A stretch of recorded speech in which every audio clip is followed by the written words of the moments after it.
40 லட்சம் ரூபாயோட crypto currency scam வந்து ஸ்ரீலங்காவை சேர்ந்த ஒரு ஆளுக்கு நடந்திருக்குது. இப்போ அவர் பணத்தை எல்லாத்தையுமே லொஸ் பண்ணிட்டு கடன்காரனாகி அவர் வீடு வாசல் எல்லாம் விற்கிற அளவுக்கு வந்து நிற்காரு. இப்போ இந்த ஸ்கேம் சம்மந்தமாக அவர் தந்த வாய்ஸ் மெசேஜை HBO கன்சல்டன்சி டெலிகிராம் சேனலில் போட்டிருக்கிறேன். நீங்கள் ஆல்ரெடி அந்த டெலிகிராம் சேனல் இருப்பீங்கன்னு சொன்னால் பார்த்துக்கொள்ளுங்க.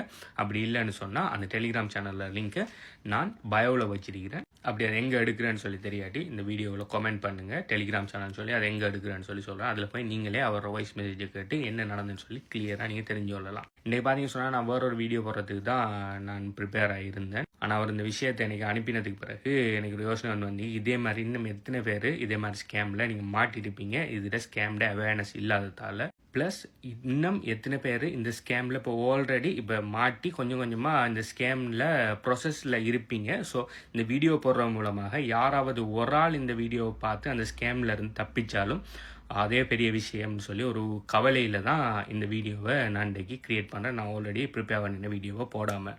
ஸோ நான் இந்த ஸ்கேம் இவருக்கு எப்படி நடந்துச்சு ப்ளஸ் இதே மாதிரியான ஸ்கேமுகள் எப்படி இதை ரன் பண்ணுறாங்க, இதுக்கு பின்னால் இருக்கிறாங்கலாம் யார், இப்படியான ஸ்கேமில் மாட்டினீங்கன்னு சொன்னால் உங்களோட பணத்தை வழியால் எடுக்கலாமா இல்லையா, அப்படி எடுக்க இயலும்னு சொன்னால் எப்படி எடுக்கிறங்கிற விஷயம் எல்லாத்தையுமே இந்த வீடியோவில் ஃபுல்லாக சொல்லப்படும். இந்த வீடியோ ஃபுல்லாக பாருங்கள். ஸோ இவருக்கு என்ன நடந்திருக்குன்னு சொன்னால் இவர் ஒரு ஷாப் ஒன்று வச்சு ரன் பண்ணுற ஒரு ஸ்மால் பிஸ்னஸ் ஓனர் உண்டு.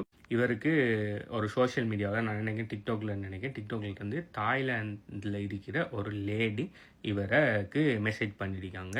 நார்மலாக மெசேஜ் பண்ணி ஜஸ்ட் ஃப்ரெண்ட்லியாக தான் அவங்க பேசி செஞ்சுருக்காங்க. நான் எல்லாத்தையுமே அவர் தந்த வாய்ஸ் மெசேஜில் இருந்து எடுத்து என்ன நடந்ததுங்கிறது சொல்கிறேன். ஓகே, நீங்கள் வேணும்னு சொன்னால் அவர் வாய்ஸ் மெசேஜ் போயும் நீங்கள் கிளியராக கேட்டுக்கொள்ளலாம். HBO டெலிகிராம் சேனலில் இருக்குது. ஓகே, ஸோ ஃபஸ்ட்டுக்கு சும்மா நார்மலாக தான் பேசியிருக்காங்க. இவரும் நார்மலாக தான் பேசியிருக்காரு. அப்படியே பேசிட்டு போகக்குள்ள அவங்க சொல்லியிருக்காங்க நான் ஒரு பிஸ்னஸ் ஒன்று பண்ணுறேன்னு சொல்லி பை அண்ட் செல் பண்ணுறோம், ஏதோ ஒரு பிஸ்னஸ் ஒன்று பண்ணுறேன்னு சொல்லியிருக்காங்க. இந்த ஸ்கேம் பார்த்தீங்கன்னு சொன்னால் கிரிப்டோ கரன்சி ஸ்கேம் இல்லை, ஆனால் இதுக்கு பேமெண்ட் பார்த்தீங்கன்னு சொன்னால் கிரிப்டோ கரன்சியில் கொடுத்துருக்காரு. ஓகே, ஸோ இவரும் கேட்டிருக்காரு என்னன்னு சொல்லி. அதுக்கு பிறகு ரெண்டு பேருக்கும் ஒரு நல்ல ஒரு பழக்கம் ஒன்று ஆகிருக்குது.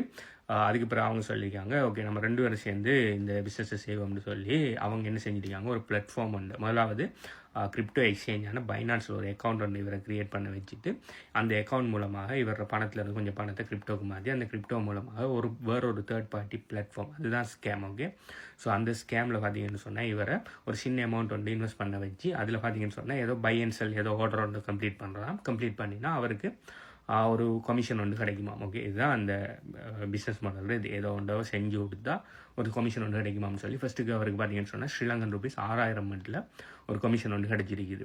அதை அவர் பைனான்ஸில் என்ன செஞ்சுக்கிறார், திரும்ப செல் பண்ணி அது ப்ராஃபிட் எடுத்துட்டார். அப்போ பார்த்துருக்காரு ஓகே இது லெஜிட்டிமேட்டான விஷயம் தான் வெளிப்பட்டு கண்டினியூஸாக செஞ்சிருக்கிறார் அவர். ஸோ கண்டினியூஸாக செய்யக்குள்ளே திரும்ப என்ன செஞ்சுருக்காங்க, இப்போ அவங்க கப்பல் அதாவது ரெண்டு பேரும் சேர்ந்து ஒரு என்ன கம்பைன் அக்கௌண்ட் மாதிரி தான் செஞ்சிருக்காங்க. அதுக்கு பிறகு என்ன செஞ்சிருக்கணும்னா இவரை ஒரு தனி அக்கௌண்ட் ஒன்று திறக்க சொல்லி இவர் தனி அக்கௌண்ட் ஒன்று திறந்து அதில் சின்ன அமௌண்ட் ஒன்று போட்டிருக்காரு. அதுக்கு ப்ராஃபிட் மாதிரி கொடுத்துருக்காங்க. அதுக்கு பிறகு பார்த்தீங்கன்னு சொன்னால் இன்னும் கொஞ்சம் போட்டிருக்காரு, இன்னும் கொஞ்சம் சொல்லி கொடுத்து போகக்குள்ள கடைசியாக ஒரு பெரிய பல்க் அமௌண்ட் ஒன்று போடுற மாதிரி ஒரு கட்ட அமௌண்ட் வந்துருக்குது. ஓகே, ஸோ இப்போ இவருக்கு நல்லா ப்ராஃபிட்டை பார்த்து நல்லா பழகின உடனே இப்படி ஒரு ப்ராஃபிட் தராங்க. ஸோ லெஜிமேட்டாக இருக்குன்னு சொல்லி இவர் என்ன செஞ்சுக்காரு, நிறைய பணத்தை போட்ட உடனே என்ன செஞ்சுக்கானோன்னா அந்த பணத்துக்கு ப்ராஃபிட் எடுக்கணும்னு சொன்னால் இன்னும் கொஞ்சம் பணம் போடணும் இல்லையானு. அப்போ அதுக்கு பணம் இல்லாதால என்ன செஞ்சிருக்காரு, அவர் வச்சிருந்த நகை எல்லாத்தையுமே இதில் அடகு வச்சு அதை கொண்டு போய் போட்டிருக்கிறார். அதுக்கு பிறகு அதுவும் பத்தாதுன்னு சொன்னாங்க ஃப்ரெண்ட்ஸ்கிட்ட எல்லாம் கடன் வாங்கி ஆல்மோஸ்ட் இப்போ டோட்டலாக அதுக்குள்ளே அவர் இன்வெஸ்ட் பண்ணின அமௌண்ட் பார்த்தீங்கன்னு சொன்னால் அது இன்வெஸ்ட்மெண்ட் இல்லை, அது உள்ளுக்கு போட்டது பார்த்தீங்கன்னு சொன்னால் 40 லட்சம் ஸ்ரீலங்கன் ரூபீஸ் பணத்தை அவரை நகை அடகு வச்சு கடன் வாங்கி ப்ளஸ் அவரோட சொந்த பணம் எல்லாம் சேர்த்து மொத்தமாக 40 லட்சம் பணம் உள்ள போட்டிருக்கிறாரு. ப்ளஸ் இப்படி அவர் அந்த பணத்தை இப்படி கலெக்ட் பண்ணுற டைமில் ஒரு 10 நாளையோ டிலே ஆகிட்டு அந்த டிலேக்கு வரைய டிலே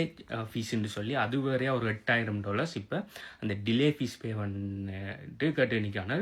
இப்போ அவர் என்ன சொல்லிக்கிறாரு, இப்போ அவர் நிறைய பேர் ஆக்கிட்ட கடன் வாங்கி போடக்குள்ள நிறைய பேர் சொல்லிக்காங்க இது ஒரு ஸ்கேமில் ஏமாந்துட்டு இருக்கேன்னு சொல்லியும் அவர் அங்கே சண்டை பிடிச்சிருக்காரு. இது இந்த ஸ்கேம் மாதிரி இருக்கு நீ ஏமாத்துறியான்னு சொல்லி அந்த தாய்லாந்து அந்த பர்சன்கிட்ட மெசேஜ் பண்ணி அந்த லேடிகிட்ட மெசேஜ் பண்ணி அவங்க நீ என்ன சந்தேகப்படுறியா அது இதுன்னு சொல்லிட்டு அவங்க என்ன பண்ணிக்காங்க, அதாவது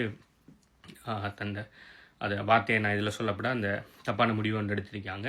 அப்போ அதை ஹாஸ்பிட்டலில் அட்மிட் பண்ணிட்டாங்களாம்னு சொல்லி அதுக்கு பிறகு அதில் ஃபோட்டோவெல்லாம் அனுப்பி இவரும் அதை கன்ஃபார்ம் பண்ணி அவங்களோட பாஸ்போர்ட் அவங்க அந்த ஹாஸ்பிட்டலில் இருந்த பில்லு அது இதெல்லாம் அனுப்பியும் நம்ம இவரை நம்பிட்டார். அப்போ உண்மைதான் இதுன்னு சொல்லி நம்பிட்டார். இப்போ இவர் 40 லட்சத்தை உள்ளுக்கு கொடுத்துட்டாரு.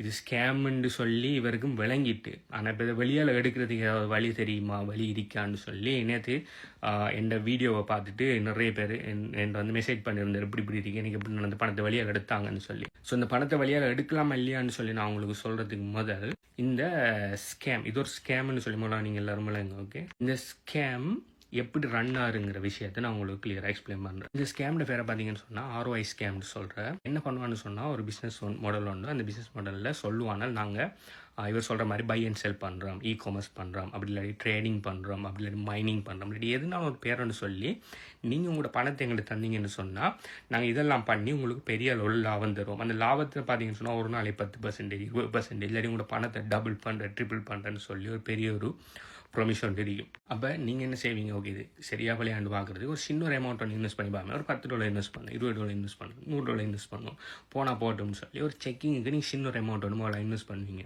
சின்ன இன்வெஸ்ட் பண்ணக்குள்ள தாராளமாக சொன்ன மாதிரி ப்ராமிஸை கடைபிடிப்பாங்க. நீங்கள் $100 போட்டால் $200 தாரம் சொல்லியிருப்பானோன்னா அதை கட்டாயம் தருவானோ. அதே மாதிரி நீங்கள் $10, $20 போட்டால் அதுக்கு ஒரு % ஒன்று தாரம் ப்ராமிஸ் பண்ணியிருந்தாங்கன்னா கட்டாயம் தருவானோ. தந்தா நீங்கள் வெளியால் விட்ரோ பண்ணலாம், செல் பண்ணலாம், என்ன செய்யலாம். அப்போ நீங்கள் பார்ப்பீங்க, ஓகே இது லெஜிட்மேட்டாக, இது லெஜிட்மேட்டாக இருக்கிறதால நம்ம இப்போ சின்ன அமௌண்ட் $10 போட்டால் $20 அடிங்கன்னா, $100 போட்டால் $100 அடிங்கன்னா, நம்ம $10,000 போட்டால் ஒன் ஷாட்டில் $20,000 ஆகலாம்னு சொல்லி அந்த பேராசை உங்களுக்கு வரும். அந்த பேராசையை உங்களுக்கு தூண்டுற வரைக்கும் தான் அவனை உங்களுக்கு பணம் தருவாங்க. அதுக்கப்புறம் நீங்கள் ஒரு பெரிய பல்க் அமௌண்ட் உள்ளுக்கு போட்ட உடனே என்ன பண்ணுவானுன்னா, லைக் அதை ஹோல்ட் பண்ணிவிட்டு, ஓகே சின்ன ஒரு பிரச்சனை நடந்துட்டு, ஸோ இதுக்கு நீங்கள் லேட் பண்ணிட்டீங்க காசு போடுறதுக்கு, அப்போ லேட் ஃபீஸ் போடுங்க. அதுக்கப்புறம் என்ன செய்வானா, இல்லை நீங்கள் உங்களுக்கு பணத்தை தரணுன்னா எங்களுக்கு ட்ரேடிங் சார்ஜ் கொண்டு வேணும், அந்த சார்ஜுக்கு எக்ஸ்ட்ரா பண்ணி போடுங்க. அது ஆல்ரெடி இருக்கிற பணத்தில் எடுத்துக்கிட்டு ப்ராஃபிட்டை தாண்டட்டா, இல்லை நீங்கள் எக்ஸ்ட்ராவாக தான் போடணும், நீங்கள் அந்த ஃபீஸ் தாங்க, எந்த ஃபீஸ் தாங்க, அப்படி வைங்க இப்படின்னு சொல்லி நிறைய கதை சொல்லி என்ன செய்வானா, உங்கள் எவ்வளோக்கு மேக்ஸிமம் கலோடிக்கல் எடுத்துகிட்டு ஓடிடுவானு. ஸோ அப்படியான ஒரு ஸ்கேமில் தான் மாட்டிருக்காரு. ப்ளஸ் இவர் சொன்ன அந்த தாய்லாந்திலேருந்து பேசின அந்த பெண்மணி பார்த்தீங்கன்னு சொன்னால் 100% 199% சான்ஸ் அது உண்மையிலேயே பெண்மணியாக இருக்காது. என்ன பண்ணுவான்னு சொன்னால் வேற ஒரு ஆள் ஐடென்டிட்டியில் இருந்து பின்னுக்கு ஒரு ஸ்கேமர் தான் அதை ஆப்ரேட் பண்ணியிருப்பான். ஸோ இவர் அந்த ஹாஸ்பிட்டலில் இருந்த பெண்மணியோட பேங்க் கார்டு, அதாவது அந்த ஹாஸ்பிட்டல் பில், அவங்களோட பாஸ்போர்ட் இதெல்லாம் பார்க்கக்குள்ள உண்மையான ஆள்னு சொல்லி இவருக்கு விளங்குதுன்னு சொல்லி இவர் சொல்கிறார். அதாவது இவர் பேசினது உண்மையான ஆள்னு சொல்லி. ஆனால் உண்மையான விஷயம் என்னென்னா, அந்த ஆள்ற நபரில், அதாவது அந்த ஃபேக் ஐடியில் இருந்து பின்னுக்கு இருந்தது மோஸ்ட் ப்ராபபிளி ஒரு பாயாக தான் இருந்திருப்பாங்க. ஏன்னா அது இவருக்கு ஒரு கேர்ள் ஒன்று மாதிரி பேசியிருக்காங்கன்னு சொன்னால் நார்மலாக ஆப்போசிட் இதை வச்சு தான் பேசுவாங்க. அதாவது ஒரு பாய் ஏமாத்தணுன்னா ஒரு கேர்ள் ஐடியிலேருந்து பேசுவாங்க, ஒரு கேர்ள் ஏமாத்தணுன்னு சொன்னால் ஒரு பாய் ஐடியிலேருந்து பேசுவாங்க. ஸோ அப்போ தான் ஒரு அட்ராக்ஷன் ஒன்று இருக்கும். அவங்க சொல்கிறத ஈஸியாக நம்பி மேனிப்புலேட் ஆகுவாங்க. ஸோ இதுக்கு பின்னால் மேபி அது உண்மையிலே ஒரு கேர்ளாக இருந்து அந்த கேர்ள் தான் ஏமாற்றிருக்கலாம். ஆனால் இவர் சொல்கிறது அந்த ஹாஸ்பிட்டலில் எல்லாம் அட்மிட் ஆகினாலாம் உண்மைன்னு சொல்லி. அப்போ உண்மையிலே ஹாஸ்பிட்டலில் அட்மிட் ஆகிருக்கிற ஒரு கேர்ள்ற அது ஐடென்டிட்டி களவெடுத்து அதிலிருந்து ஒரு ஸ்கேம் வந்து இவருக்கு ரன் பண்ணியிருக்காங்க. ஸோ இந்த ஸ்கேம் உங்களுக்கு விளங்கிட்டு ஓகே. ஸோ இந்த பேக்ரவுண்டில் இருக்கிற இந்த ஃபோட்டோ பார்த்தீங்கன்னு சொன்னால் கிரிப்டோ கரன்சியில் இருக்கிற வகையான ஸ்கேம்கள். ஓகே, ஸோ அதில் இப்போ நம்ம பார்த்தது இந்த பொன்சி ஸ்கேம், அதாவது இந்த ROI கொடுக்குற ஸ்கேம். இந்த ஸ்கேம் தான் இவர் மாட்டிருக்கிற. இந்த ஒரு ஸ்கேம்லேயே அவர் 40 லட்சம் ஸ்ரீலங்கன் ரூபீஸ் இழந்திருக்காரு. ஸோ இப்போ இதை எப்படி இந்த பணத்தை அவர் ரிகவர் பண்ணலாம்னு சொன்னால் 100% அவர் தலைகீழ நின்றாலும் இந்த பணத்தை அவர் ரிகவர் பண்ண முடியாது. இந்த பணத்தை அவர் மறக்க வேண்டியது தான். ப்ளஸ் நீங்கள் யார் நான் இந்த மாதிரி ஸ்கேமில் நீங்கள் ஆல்ரெடி இந்த ப்ராசஸில் இருப்பீங்க, அப்படி இல்லாட்டி இந்த பணத்தை எடுத்துடலாம்னு சொல்லி இன்னும் பணம் கொடுத்துட்டு இருப்பீங்கன்னு சொன்னால் இப்போவே நிப்பாட்டுங்க.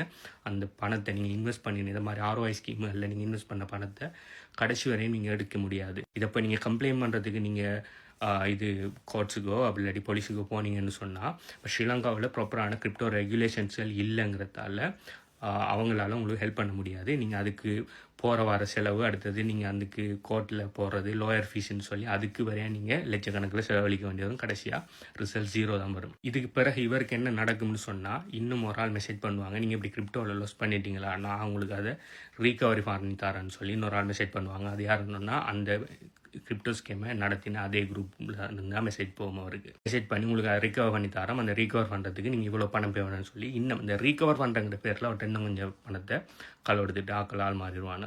ஸோ அவர்கிட்ட சொல்லிட்டேன், இதுக்கு மேலே இந்த பணத்தை நீங்கள் எடுக்க முடியாது, ப்ளஸ் ரீகவர் பண்ணி தாரேன்னு சொல்லி நிறைய பேர் அப்ரோச் பண்ணுவாங்க, அவங்களையும் நம்பாதீங்க சொல்லி எல்லாத்தையும் சொல்லிட்டேன். நான் அவருக்கு அது அது ஏற்றுக்கொள்ள இயலுதில்லை. ஏன்டா பணத்தை இழந்த ஆளுக்கு ஏற்றுக்கொள்ள முடியாமல் தான் இருக்கும். அவர் அந்த ஐடிக்கு போய் பாருங்க, அதில் எடுக்க ஏழுமா இருக்கும் அது இதுன்னு சொல்கிறேன். நான் அந்த கிரிப்டோ ஃபீல்டுக்கு கைஸ் நான் என்ன 5 இயர்ஸுக்கு மேலே போயிருக்கிறேன். ஓகே, இந்த மாதிரி நிறைய ஸ்கேம்கள் ஏமாந்தாக்களையும் நான் பார்த்துட்டு நிறைய ஸ்கேம்களையும் பார்த்துட்டு இப்படி ஏமாந்தாக்கள் யாருமே இவ்வளோ காலத்துக்கு ₹1 பணத்தை கூட வெளியில் எடுத்தது இல்லை. ப்ளஸ் இப்படி ஏமாந்தாக்கள் நிறைய தப்பான முடிவுகளும் எடுத்திருக்காங்க. ஸோ அதனால இந்த மாதிரி ஸ்கேம்கள்ல இருந்து கவனமாக இருங்க. யாருனாலும் உங்களை அப்ரோச் பண்ணி கிரிப்டோ சம்மந்தமாக ஏதாவது பேசுகிறாங்கன்னு சொன்னால் தயவு செய்து டபுள் ட்ரிபிள் செக் பண்ணாமல் எதுலையும் போகாதீங்க ப்ளீஸ். ஸோ இந்த மாதிரி ஸ்கேம்களை பற்றி உங்களுக்கு தெரியுமா இல்லையான்னு சொல்லி கீழே கமெண்ட் பண்ணுங்கள். இது மாதிரி தெரிஞ்சாக்கலான ஏமாந்திருக்காங்களான்னு சொல்லியும் கமெண்ட் பண்ணுங்கள். ப்ளஸ் அவர் ரெக்கார்டிங் இருக்குன்னு சொன்னால் HPU கன்சல்டன்சி டெலிகிராம் சேனலில் போய்